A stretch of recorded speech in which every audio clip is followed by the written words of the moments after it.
traditional base. It'll bring us to the future and bring us into the late 2075. Absolutely, yeah, there are a lot of moving parts with the Sentinel program, but as things continue to progress, it's imperative that we continue to be on time with this weapon system so that we can face the global threats that we're encountering.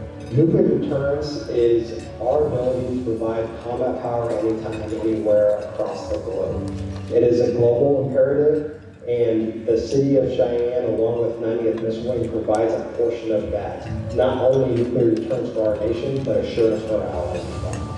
Recently, back in April, we were able to conduct our town halls and our public engagement to help spread the word of what is actually happening with the Sentinel program and the system that is coming. Because there will be construction that they will see, and there will be pieces and moving parts that will happen out in the community. So it's important that we work together and that we keep the line of effort and communication solid in moving forward towards the future and keeping on time. Thank you, Cheyenne, and to the community for everything that you have done to help us. Thank you, Cheyenne, for being a great part of this military organization that is the 90th Missile Wing, and we couldn't do it without you.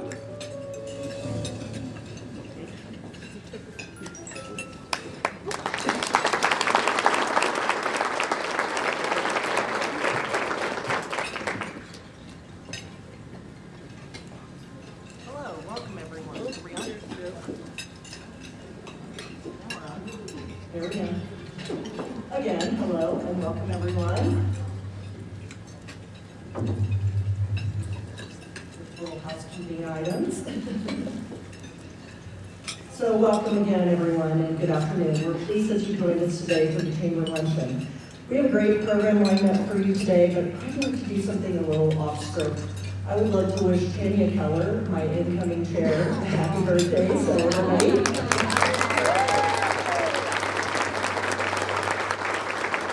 Happy birthday. Thank you. You're so welcome. I would also like to thank Jonah Bank for being our presenting sponsor today. We're so appreciative of your support. We're going to welcome Lexi Garrett to the podium to speak on behalf of Jonah Bank. And while she's coming up, there's just a quick reminder, there is a poll that we're doing, so use the QR code on the little stand on your table to take that poll. Thank you. Good afternoon. My name is Lexi Garrett. I'm the owner of a company called Alexis Drake. We design and make leather handbags from downtown Cheyenne. I'm here today to introduce your presenting sponsor, Jonah Bank. I received a call from Michelle Dehoff a couple weeks ago asking if I could introduce Jonah Bank during the Chamber Luncheon. And of course I said yes. She's very hard to say no to. She mentioned that Jonah tries to always have a customer introduce them at these sorts of events so that we can share our version of Jonah Bank. Something I thought was pretty cool to hear and to see, or to see and to hear about your company through the lens of your customer. Pretty good feedback, right? So later she mentioned that Jonah doesn't have a marketing budget per se, but does budget 6% of their net income to sponsor events within our community. And then they go and participate in those. A wonderful way to give back to our communities and promote that much needed support and growth. I thought that was pretty special. We know that Wyoming is pretty special, but this one made so much sense to me, based on their company's core values. As you can see behind me, maybe, you see me behind me. There we go. Oh no, not that one. The other one. Sorry. Not yet.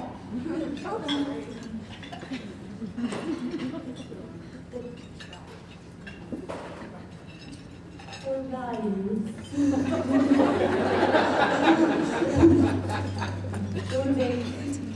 Don't have them memorized.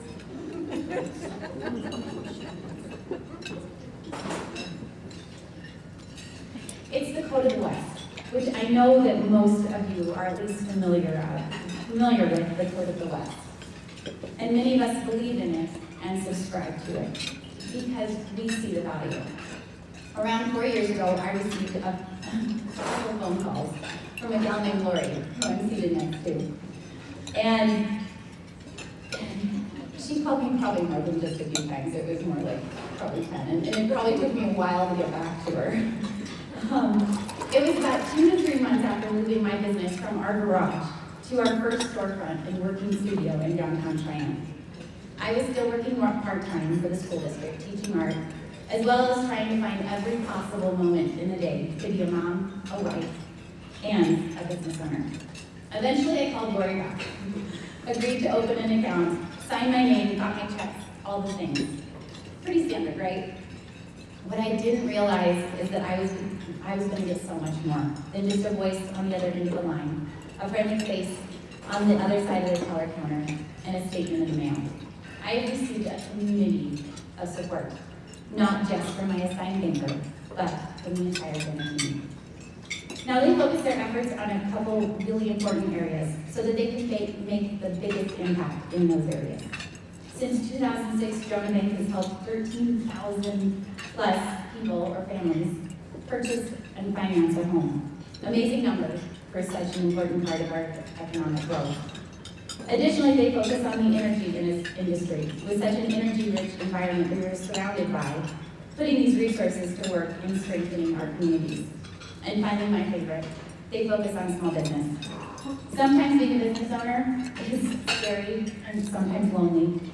Sometimes calling a bank and getting advice and guidance is uncomfortable. And sometimes many of the hardest decisions have to do with finances. For me, Jonah has made that part of business very easy. In fact, all the things it used to scare me about banking and payroll, and things that I thought were difficult are no longer that way at all. A text or a phone call away, and it's done. Simple as that. Recently, one of the most scary things we did required a bigger team than normal. My team and the Jonah team. We have a new vendor, a fantastic leather tannery in Italy. As we were making our first order, I could tell that this transaction was going to be a little different, but I didn't realize how different. This is also that point that I questioned my business. Am I big enough to do this? Is the timing right?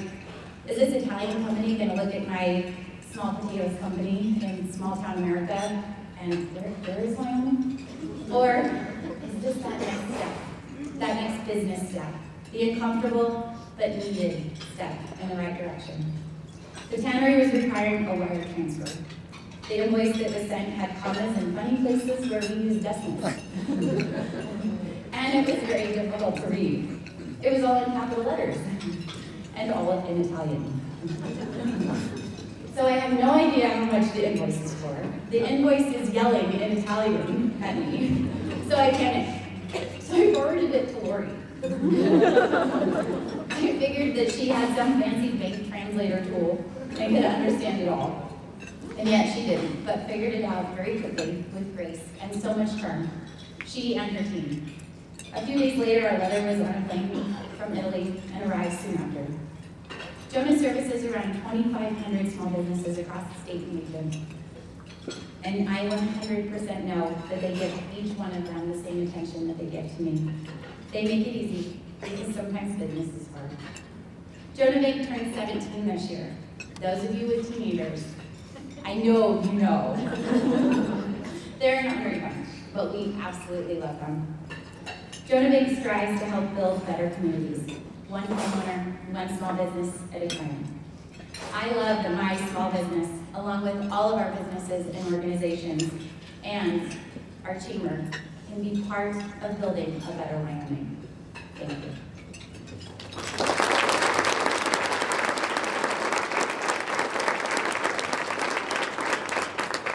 Okay, now we get to raffle off something fun. Now this is good. This is who wins the handbag. Those of you who... Oh my God, it is me!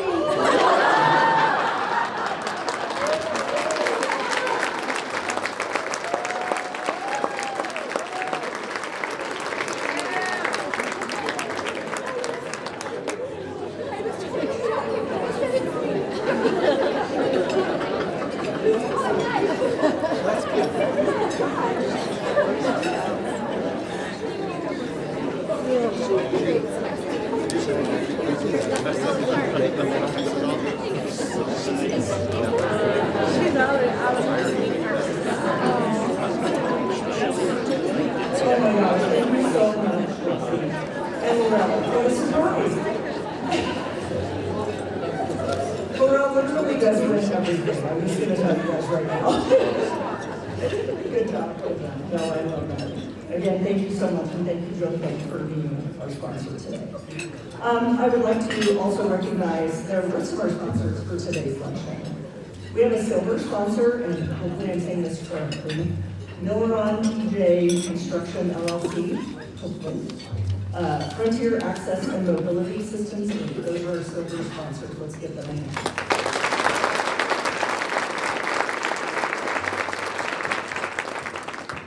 And then our bronze sponsors are Black Cap Steel, Erection and Crane Service, First American Title, Style Surveying Services LLC, Appaloosa Broadcasting, and Life Care Center of Cheyenne. Let's give the bronze sponsors.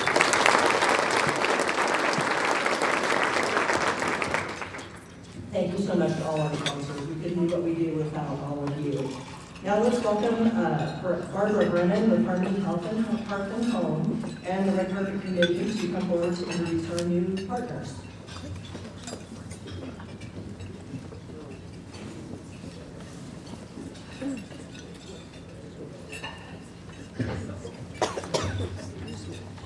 Good afternoon. I am Barbara Brennan with Harmony Health and Home, and I am also the past chair of the Red Carpet Committee. If you see some people in bright red, we are probably all part of the Red Carpet Committee, who is essentially the welcoming committee for the Greater Cheyenne Chamber of Commerce. So as part of the welcoming committee, it is my honor to introduce our new chamber partners today, and we do have quite a few of them, so I hope that you will give your attention and be able to welcome all these new businesses, or the businesses that are new to the chamber. So first up is Jurdy Spillman Law, LLC. Lisa Jurdy Spillman, attorney.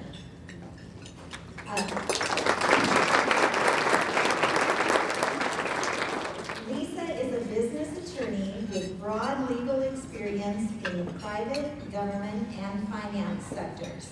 She represents companies, individuals, and entities in business issues such as formation, governance, investments, real estate, and digital assets. She is president of the Laramie County Bar Association, is on the board of directors of Family Promise, and is excited to finish her Master's of Finance this May. If she says she'll do it, she will. Welcome to the chamber.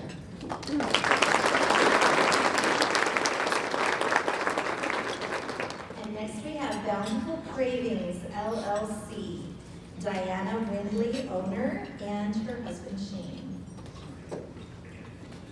Bountiful Cravings offers a smorgasbord of artfully crafted, you know this word, right? Charcuterie. Always on that. Arrangements of customizable platters and settings with the finest choice selections. Diana started Bountiful Cravings last year with the memories of her family gatherings in mind. Visit the Bountiful Cravings website and Facebook page. Whatever your occasion or palate, Bountiful Cravings will meet your needs. Welcome to the chamber.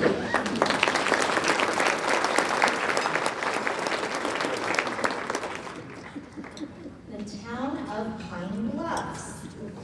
We have Ali Lisa, council member, Sonia Fornstrom, recreation director, and Kim Patterson, town administrator.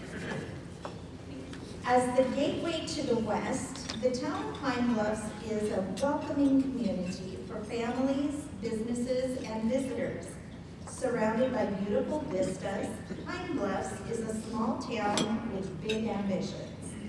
It offers a robust recreation program, has more than $6 million in infrastructure projects lined up, and will soon boast an enticing new development for future homeowners and businesses. Think about dropping in or making Pine Bluffs your home. Welcome to the Chamber.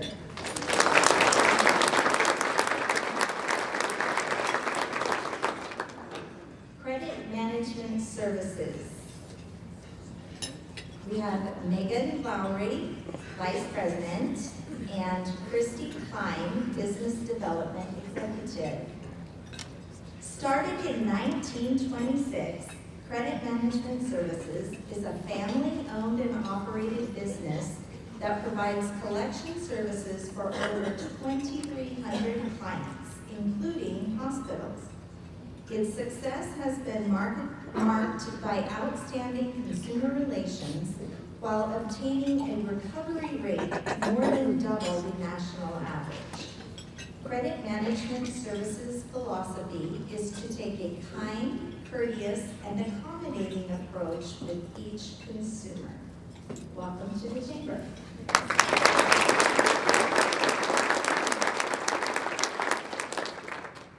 Wyoming 211, Sabrina Lane, Executive Director, and Olivia Schoen, Director of Development and Marketing.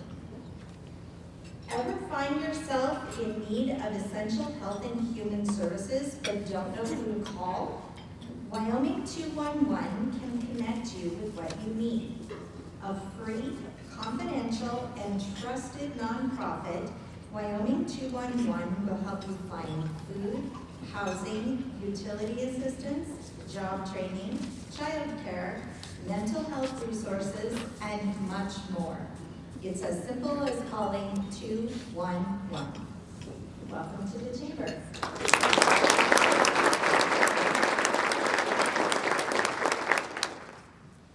Corner to Corner Fencing. Jerry Shute and Dustin Shute. Got a fencing project? Don't cut corners. Corner to Corner Fencing has an experienced, qualified team that has been sharpening their skills since they first opened 10 years ago. Its professionals are prepared to handle any fencing task. Corner to Corner offers 5-year warranties on workmanship, so you can rest easy when the work is done. Welcome to the Chamber.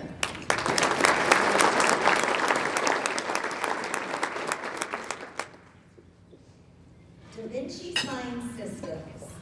Eric Senesac, Vice President, and Larry White, Project Consultant.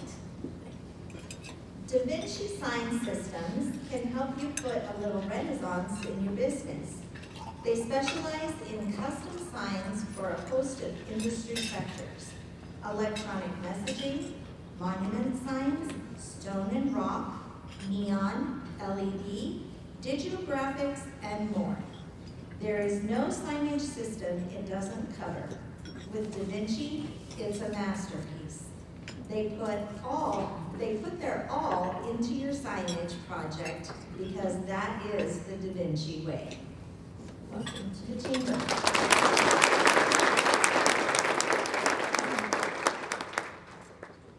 Ziggy's Coffee, Mitch Burrow. Ziggy's Coffee is dedicated to being the best part of your day. Stop at one of their Cheyenne locations, either on Yellowstone or its new store at 1920 Thomes Avenue. Either place, you'll discover there's nothing cartoonish about Ziggy's. Just a wide array of all-day breakfast favorites, as well as a convenient and superior cup of coffee. Welcome to the Chamber.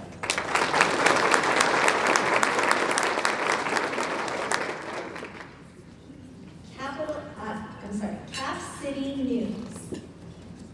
Brian Picuri, Todd Titus, Stephanie Lamb, and Eve Hamilton. Cap City News is southeastern Wyoming's independent news platform.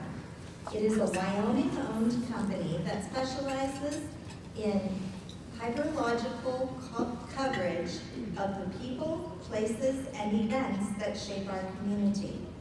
Whether it's local government, sports, crime, business, obituaries, or community events, Cap City News strives to provide readers with impartial and informative coverage. Welcome to the Chamber.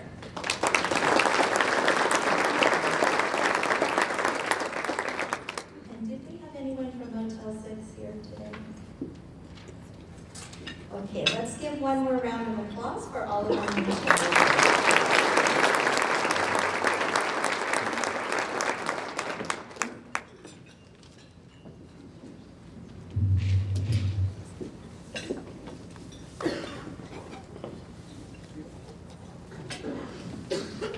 Good afternoon, everyone. It's great to see everyone here on this wonderful March Friday.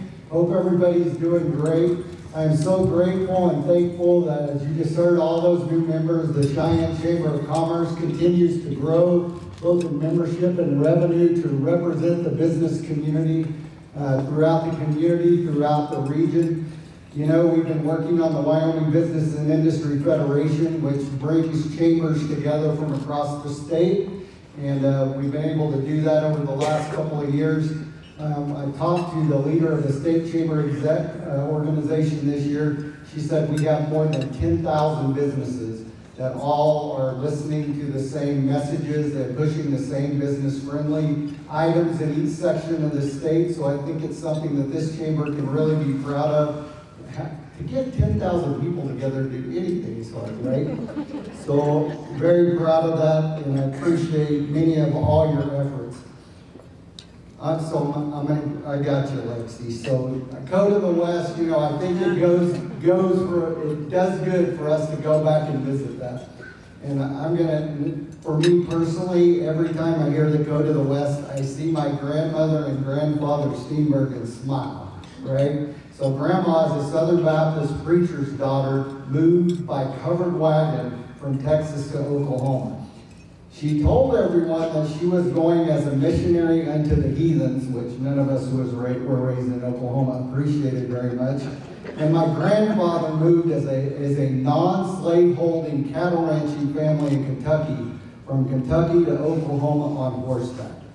And so just bear with me a minute, because I think we need to read this. It's those kinds of people that built this country, and these are the principles they live by, and we should too.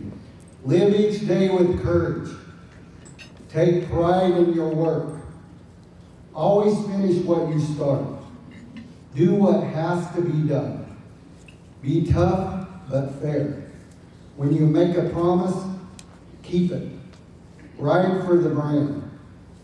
Talk less and say more. My wife reminds me that I need to do that a lot more. Remember that some things aren't for sale. In this day and age, that's an important one for us.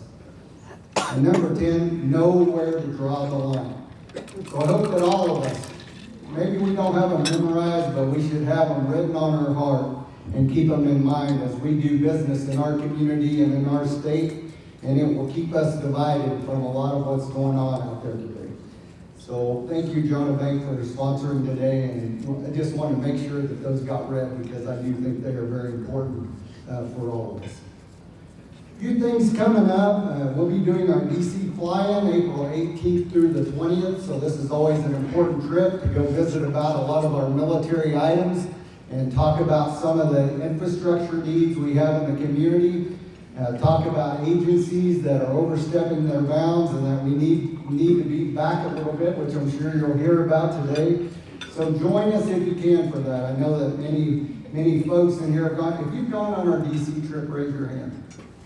Right, so there's quite a few folks sitting around you, and they can explain to you why it's so important that we go. You know, this summer, there will be $460 million worth of construction at Warren Air Force Base just to prepare for Sentinel. That's not Sentinel funding, that's just the prep work, right? That work was laid 7 years ago. That's how the funding works. And you got to march it through every step of the way. So I appreciate all of you who have seen the benefit of engaging with getting money spent in our community and watching that. So 18th through the 20th, if you can go, call us up, call Amber, and she will take care of it for you. Mac Luncheon this month is on the 17th of March, St. Patrick's Day, so wear your greens, somebody will pinch you. And it's in the Clay Pathfinder building at LCCC, so we'll be watching out for that. Also, our annual awards nominations are open for annual banquets, so please nominate deserving people in our community and let them know and let them be recognized for the good work we do. We don't recognize people enough, and they should. We have many wonderful folks in our business community, and we need to recognize them for the wonderful work they do. Couple of items for you, something I know we can all be proud of. This has been 3 years in the making. Purple Star Schools is a legislative initiative that we first brought up 3 years ago.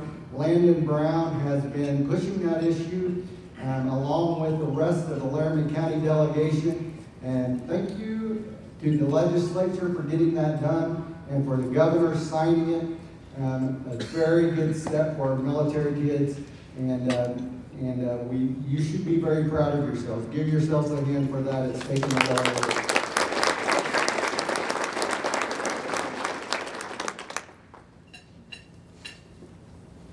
Other things, we can all rest a little safer because the legislature's out the door today. Got a lot of good stuff done with work with the Guard and supporting troops. Other things we had a little trouble with. There could be some increasing costs on health insurance and other items. We'll keep you up to date on that, but please read the reports. We'll send kind of an overview as the session ends, and we'll let you know about what's gone on. And so you get that about once a week, so you follow through that track bill and you'll see those notes. Okay, free lunch run.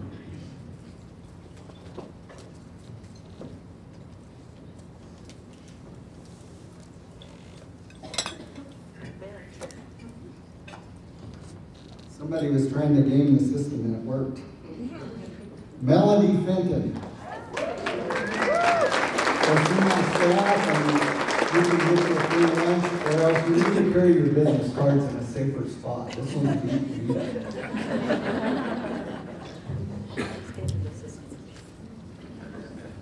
There's $243 in the half pot.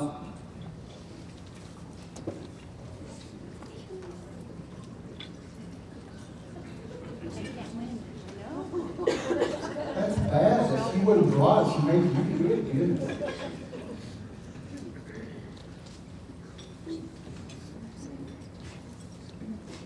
$015,098. 015,098.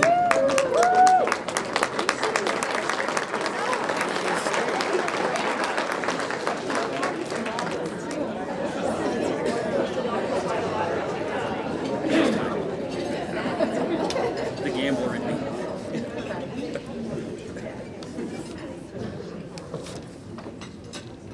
Cindy will be in a good enough mood today. She might give you a break on the Chick-fil-A sandwich. So you want to make sure you ask for it if you drop by there today.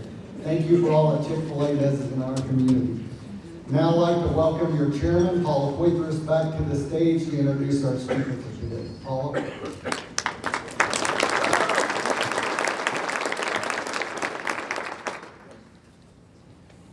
Thank you so much, Dale. Hopefully lots of folks are going with us to the DC fly-in. I didn't get to go last year, the day we were leaving. I woke up with COVID, so hopefully this year it's not going to happen again. Anyhow, thank you so much, Dale. Our speaker for today's luncheon is no stranger to the business community or the chamber. We are proud that Wyoming's representative is from right here in Cheyenne. We're grateful that Representative Hageman showed real care in some of our most critical issues, even before she was elected. We're confident that Representative Hageman will be a staunch advocate for business and the military in Congress, and we pledge to work with her as we strive to make Cheyenne an even better place to live, work, and do business. Ladies and gentlemen, it is my absolute honor to welcome Representative Harriet Hageman to address the Cheyenne business community today. Please join me in a warm round of applause as she makes her.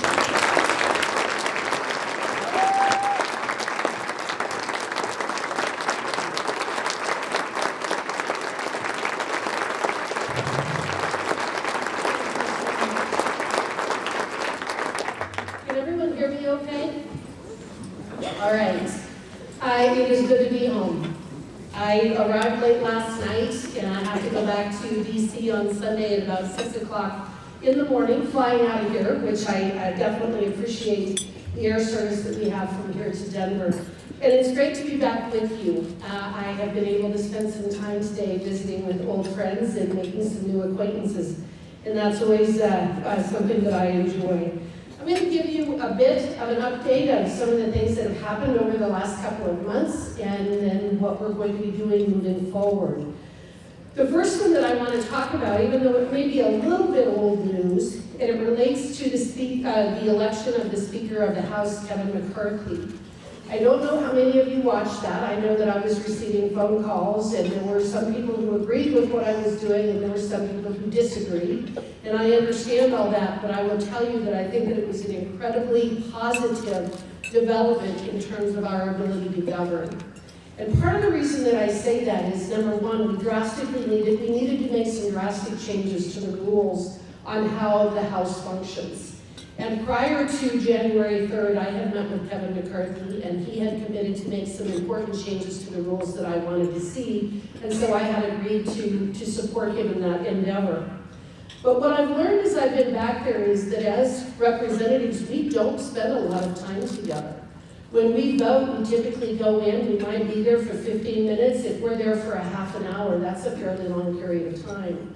The rest of the time, we're meeting with constituents. We're participating in hearings.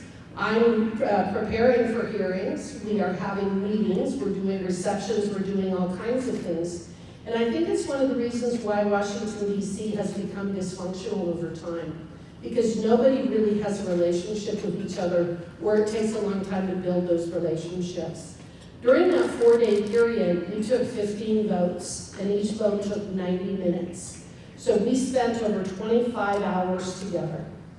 And as a result, we got to talk about our families, we talked about our communities, we talked about our states, we talked about our aspirations, what we intended to do, why we were there, and we developed a rapport and a relationship that I know for a fact we would not otherwise have.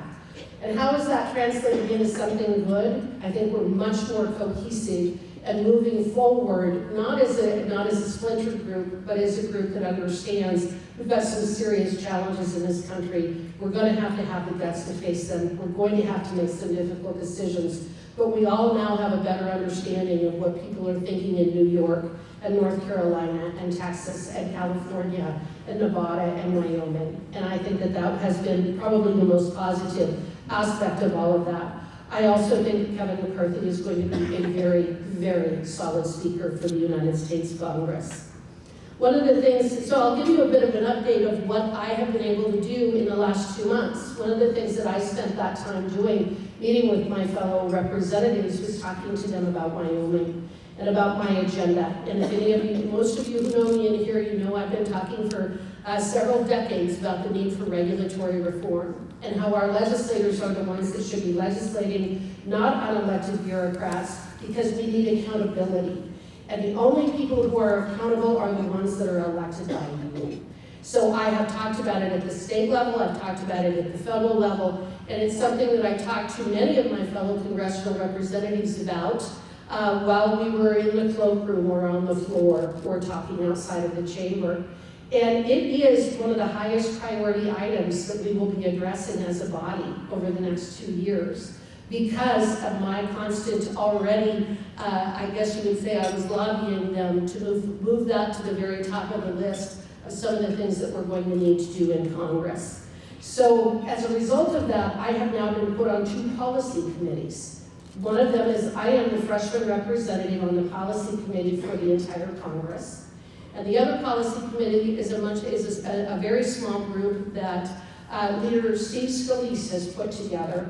I don't know, there might be 10 or 12 of us that he has put together to basically put forth and develop a plan of action for the agenda that the Republican conference will go forward with in the next 2 years. And again, I can assure you, regulatory reform, protecting our small businesses, protecting our larger businesses, will be at the very top of that agenda. Every single thing that I've done since I've been back there has been focusing on that issue. As far as my committee assignments, that was something else that I was very proud of. I lobbied because I really wanted to be on 2 committees. One of them is judiciary, with my legal background, and the issues that judiciary addresses, and the other one was natural resources. Wyoming has always had a representative on the Natural Resources Committee, other than my predecessor, and it was important that we get returned to that role for a lot of reasons.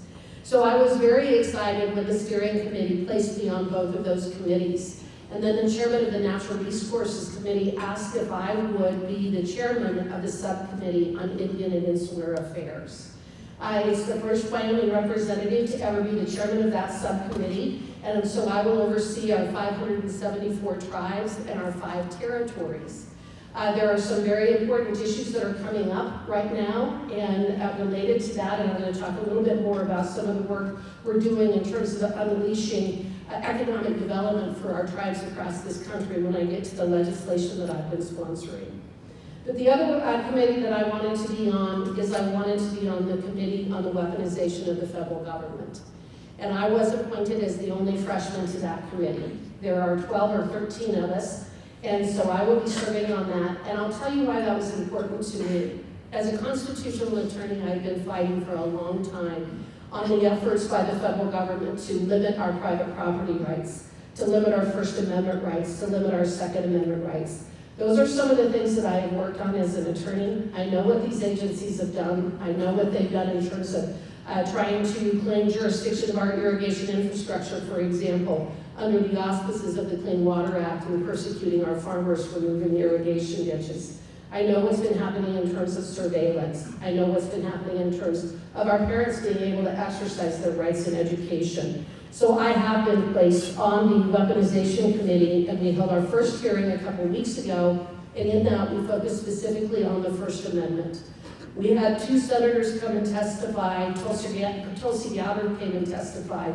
What I focused on most specifically was questioning Professor Turley about the issue of suppression of the First Amendment rights via surrogacy. We have been studying the Twitter files. We have a lot of information, and we're going to be getting more information from some of the other social media companies. But I can tell you, one of the things that sets us apart as a country is our First Amendment, our ability to speak, our right to speak, and our right to hear. And what has been happening over the last couple of years with our federal government, most specifically the FBI and organizations like that, attempting to suppress our speech through their relationship with Twitter, through Facebook and other organizations, is absolutely a violation of the First Amendment, as much as if they walked in and put a tape over our mouth themselves. We're not going to tolerate it. It will be one of the fastest ways that we will use our republic if we're not able to criticize our government, if we're not able to question. We've been talking today, there's been a couple of references to COVID or the coronavirus. 2-3 years ago, you could not even say that the virus came from a lab in China. And now the FBI is saying, yeah, probably. 3 years ago, you couldn't talk, or 2 years ago, you couldn't talk about the efficacy of the vaccines. And now finally, after all these years, we've got the studies demonstrating that natural immunity really does work and is more effective. So that First Amendment is incredibly important. We're going to continue to work on that. I've got some more papers that I just received today with additional information that has been released. As far as the committee work that we've done, the Judiciary Committee, last week we were in Yuma, Arizona. On Wednesday night, we went to the border. We were there until about 12:30, 1 o'clock in the morning. And then on Thursday, we had a hearing. We held a hearing in Yuma. We met with folks from the hospital. We met with the law enforcement, and we met with community leaders. There were over 200 townspeople who came to that hearing, and there were a couple things I'd like to report. Number one, their healthcare, their hospital is struggling. They have $26 million in unfunded care for illegal immigrants alone. $26 million.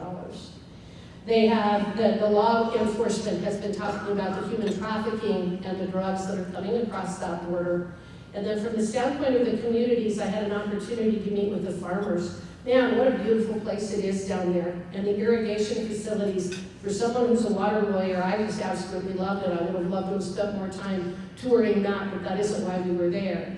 But a lot of our fresh produce comes from Yuma, and those farms are being overrun, and they are really struggling. with a lot of our broccoli, our cauliflower, celery, onions, lettuce come from those areas, and those farmers and producers are very proud of what they do, but they're losing their ability to grow the produce that we need in this country. One of the things that struck me, and because I'm the freshman, I always go last. I'm always the last one to do the questioning. And everybody else had pretty much said what I would have said. So what I focused on was giving voice to the people who live there. And over the 2 days that we were there, I took a lot of notes. And so what I spent my time doing was saying that you're not forgotten. I said, do you all believe that you're forgotten down here? And they said, we do. We believe that nobody cares that we're forgotten. And I said, well, we'll give you your voice. We'll make sure that you're not forgotten. And I talked about the different challenges that they have in providing medical care and neonatal care. I talked about the sex trafficking that's coming through that area and the human trafficking. And so those are challenges that we're going to have to address because this is the greatest country in the history of the world. And we have to make sure that we preserve what it stands for, what it is, and what makes it the greatest country. And that includes things such as the First Amendment, the Fifth Amendment, equal protection, the 14th Amendment, but it also means private property rights, and it means the rule of law. And we must make sure that we preserve those things.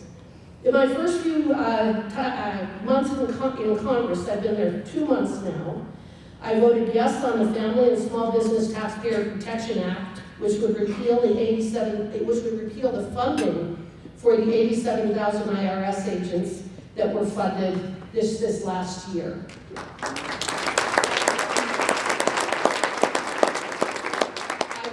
Voted yes, and I'm not going to tell you everything. We have had a lot of votes, and I'm not going to stand up here and bore you with everything, but I think there are some things that are very important for this group, for our small businesses in Wyoming. Another one is I voted yes on Protecting America's Strategic Petroleum Reserve from China Act.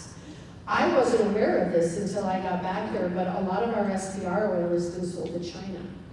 And what is so wild about that is that our SPR is now down over 40%.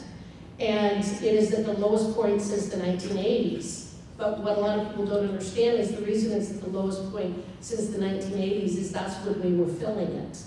It takes 9 years to fill our SPR oil reserves, our strategic petroleum oil reserves. So we had over 100 Democrats who joined us in saying that if we are going to take oil out of the SPR, we cannot sell it to China. That is going to the Senate. I actually think that one will make it through the Senate as well. And I think there's a good chance that President Biden will sign that. He should. I also voted yes on the Strategic Production Response Act, and that is that to the extent that any president determines that they decides to raid the SPR, that they will have a plan of action in place of how they're going to refill it. We are not refilling our SPR right now, even though President Biden had promised to do so starting in February, but he couldn't because oil prices are too high. So right now we are not filling our SPR, so it is at a 40-year low. I voted yes on ending the COVID national emergency and ending the vax mandate for healthcare workers. President Biden then said he will end the health emergency on May 11th. I don't think he would have done that without us pushing him. We've done it by legislation. He's going to do it by executive order as of May 11th. I also sponsored the Protecting Our Wealth of Energy Resources Act, the POWER Act. And the POWER Act requires the President and federal agencies to obtain the approval of Congress before prohibiting or delaying new energy, coal, or mineral leases or permits on federal lands. Senator Lummis introduced the Senate version of the bill, putting Wyoming in the lead of fighting back against the war on domestic energy, which is hurting Wyoming and the nation. I also sponsored reprioritizing unserved rural areas and locations, the Rural Act, or the Rural Broadband Act, and that is to make sure that we have access to rural broadband. We're constantly competing, Wyoming is constantly competing with New York and California for the funds for rural broadband. And so I sponsored a bill so that we can hopefully get more resources right here in Wyoming. I also sponsored the Grizzly Bear State Management Act, which would direct the Secretary of Interior to remove the greater Yellowstone ecosystem population of grizzly bears from the federal list of endangered and threatened wildlife. I just filed that last week with the 2 representatives from Montana. And then also, I have a bill to amend the Long-Term Leasing Act. This is something that's very, very important. Just this week, I held my first hearing as chairman of the subcommittee on Indian and Insular Affairs. And the purpose of the hearing was to talk about economic development on our reservations. There is a law in place that prohibits our tribes from leasing their property for more than 25 years. And if you attempt to get an exemption from that, you have to go through a multi-decade process through the BIA and the Department of Interior. Why would we want to hinder our tribes from engaging in economic development? It just makes absolutely no sense. And again, it really offends my sense about private property rights. It's their property.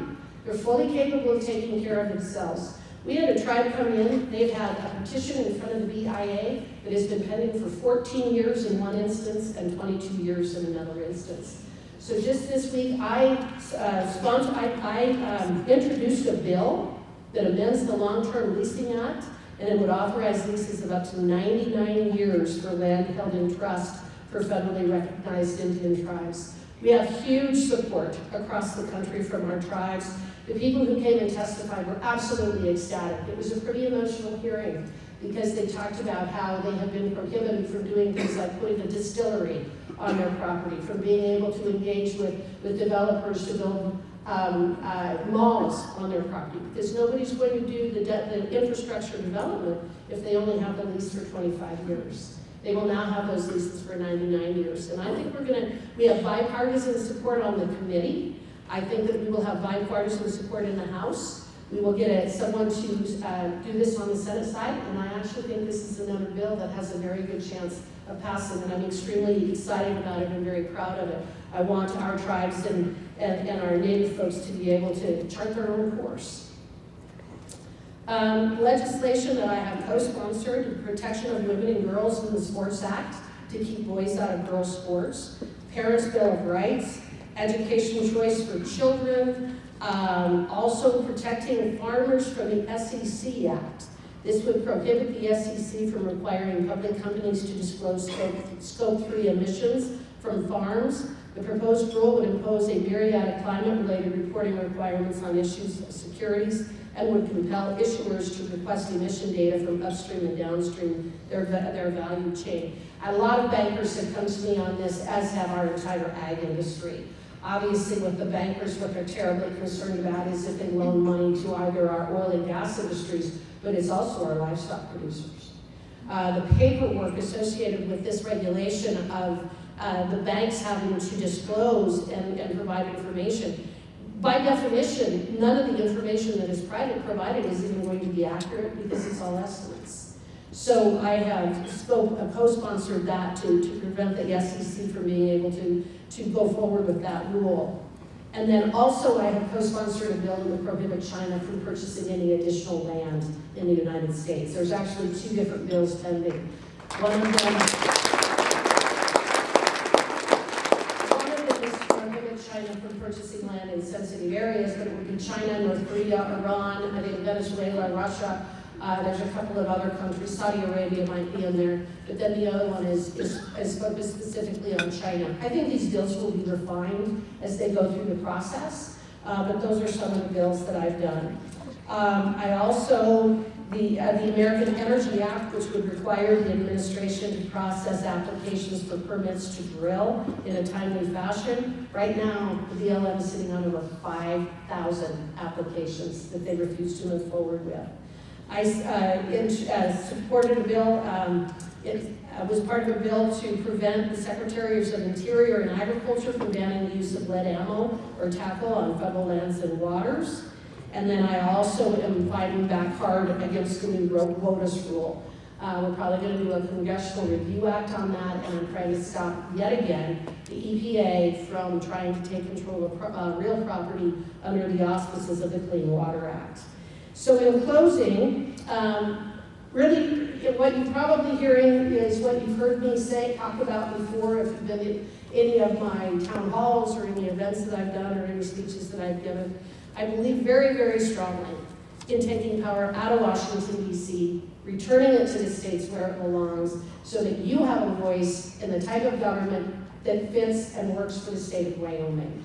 We are not Wisconsin, we're not North Carolina, we're not Florida, we're not California. And it's one of the reasons why I have always been opposed to stockpiling more and more and more power in Washington, D.C., is that it essentially disenfranchises you from being able to engage with your government.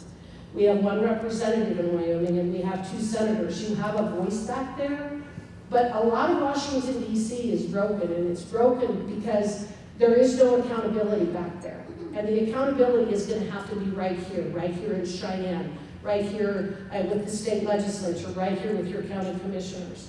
It shouldn't be back in Washington, D.C. with bureaucrats that none of you will ever see and never have an opportunity to talk to, even though they may be making decisions that are going to cost you or your businesses millions, if not billions of dollars over time. So I continue to pursue that as one of my primary objectives. I talk about it nonstop. They all know when I'm coming, they're going to hear about some other horrible story about some regulation or something else. They're getting used to, they being the other congressional representatives are getting used to me being a broken record. But I also feel, I'm very proud of the fact that I have been able to push this to one of the very top issues that we will be addressing as a Republican conference over the next 2 years and in some of the negotiations we're working on right now.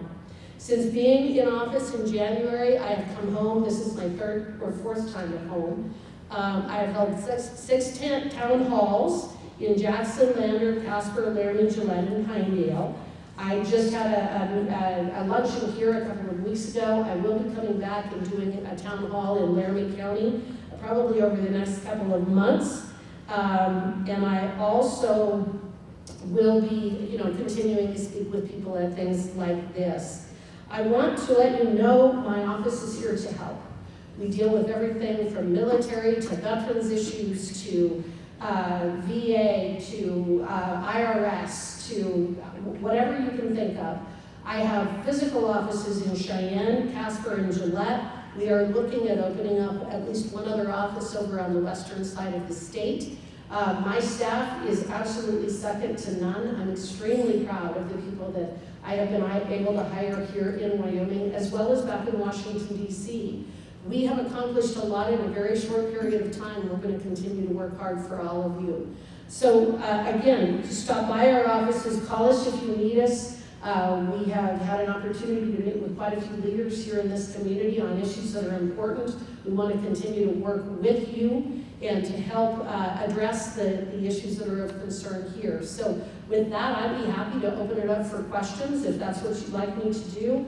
And I'll also be here for a bit. And again, I really welcome and appreciate the opportunity to come and talk to all of you folks here in Cheyenne. As I said at the beginning, it's great to be home.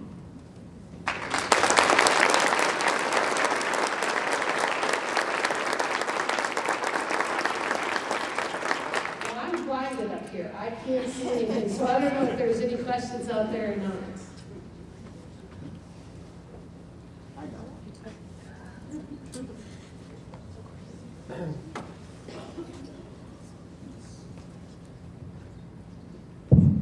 So can you tell us a little bit, we hear on the news all kinds of stories about Ukraine. What's the real story about Ukraine?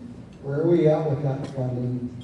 And how do you see the United States should be engaged to help with that situation? Well, there's definitely a split across the country as to the funding for Ukraine. So far, $113 billion has been appropriated. There have been several efforts in Congress to force an accounting on how that money is being spent, and so far every bit of that has been blocked. I have serious concerns about continuing to spend money without any kind of an accounting, without an audit, without knowing where the money is going, without knowing how it is being handled, and whether the money is actually making it to the front lines to make a difference. I have concerns about whether we have the will to go forward and actually do whatever it would take. And the other problem that I have a concern with is I have never heard anybody tell us what the end goal is or the metric by which we can determine whether we are winning or losing. And I don't think that you can go into something like this open-ended and with a blank check and say, we will do what it takes, because nobody has told me what it takes means. So there is an interesting discussion. I think that with the House, the way that it is currently situated, I don't believe that there is going to be another blank check written. When they did the funding last fall, which was $113 billion, they may be able to move some money around. But I can tell you that the members of Congress in the House of Representatives are not willing to continue to send massive amounts of money without knowing more about what is happening and what our end goal is. And I will also say this. This is one of those circumstances where there are a lot of people who are very frustrated with the idea that the United States is responsible for protecting the integrity of the border of every other country on earth, but not our own. And I hear that.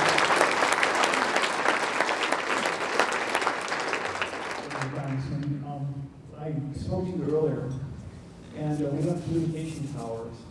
Runs along I-25. They run along our Air Force Base, Air Force Academy, our bases, and they're filled with Chinese components. Now, we're talking about giving money to Ukraine. Meanwhile, the Chinese Communist Party, not the people, have been selling these components dirt cheap to our smaller vendors. They can't afford to replace them. So what Senator Loomis is asking is for Congress to appropriate the money to do that. Okay.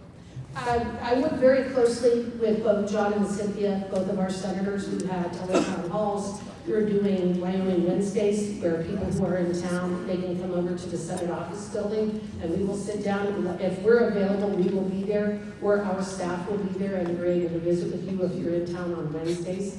We're doing that to make sure that our delegation has a united front on these various issues. So there's a couple of bills that I am sponsored, that I have introduced on the House side, and Cynthia has done so on the Senate side. We'll continue to do that, and I trust her, and I will definitely take her counsel on that, and I have some of the same concerns that you do. There is a select committee. There were 2 select committees created under the rules this year. One is the second select committee on the weaponization of the federal government, but the second one is the select committee on studying our relationship with the Chinese Communist Party, and they're focusing on everything from the theft of intellectual property to fentanyl, to the ownership of property and various, one of our packers is owned by China. We have 4 packers in the United States. 2 are owned by Brazil, 1 is American, and 1 is owned by the Chinese Communist Party. So there are many different things that we need to be looking at in terms of the entanglement with our universities and things. So it is something that will definitely be looked at, and I'm glad that you raised that. Anything else?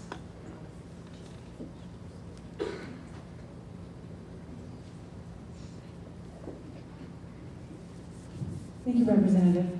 Could you please describe the efforts in Washington with respect to Wyoming uranium mining and other United States production of uranium?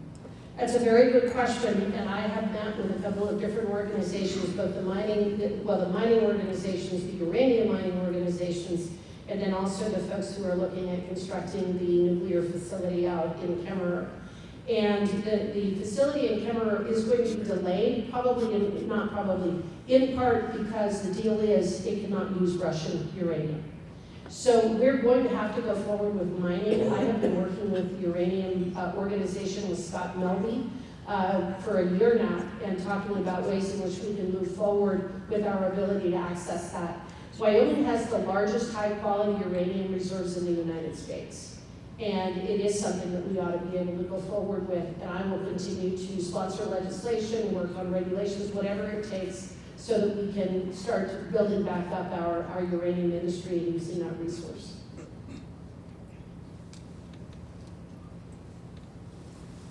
All right. Well, again, thank you very much. It's great to see you, and I will be back in a couple of weeks. Thank you.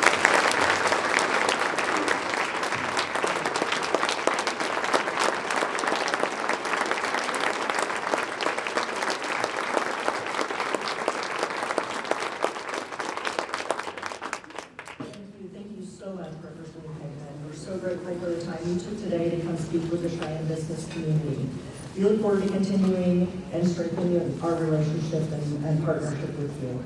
Thanks everyone for coming today. Hope you all have a great rest of your day and have a nice weekend. See you next month.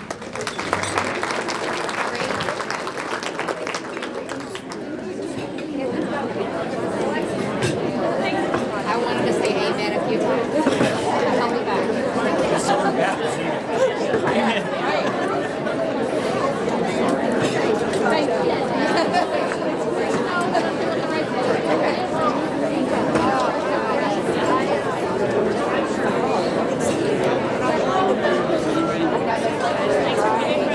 Thanks for being my guest.